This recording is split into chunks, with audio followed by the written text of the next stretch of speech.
মশা আমার গায়ে খুব জ্বর এসেছে, কিছু একটা পেট ভরে বানিয়ে দাও না। দেখো খিদে তো আমারও পেয়েছে, একটু আগে ঘুম থেকে উঠে ব্রাশ করে ফ্রেশ হয়ে রেডি হয়ে এসে পড়েছি রান্না করতে। তো বোনের আবদার হোক বা আমার কিছু, তো কিছু একটা তো বানানোই যায়। চলো আজকে নাহলে কিছু হেলদি কিছু বানানো যাক। আসলে আমার গলার একটু সমস্যা, তো তাই ভয়েস দিতে একটু প্রবলেম হচ্ছে। রেডিমেড দুটো নুডলস ছিল, এই দুটো নুডলসগুলোকে সিদ্ধ করে রান্না করে নিব।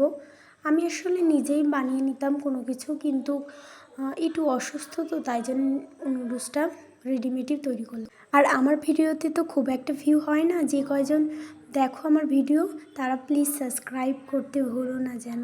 আর আমি অনেক আশা নিয়ে কিন্তু ইউটিউব চ্যানেল খুলেছি, প্লিজ সাবস্ক্রাইব করে দিও বন্ধুরা।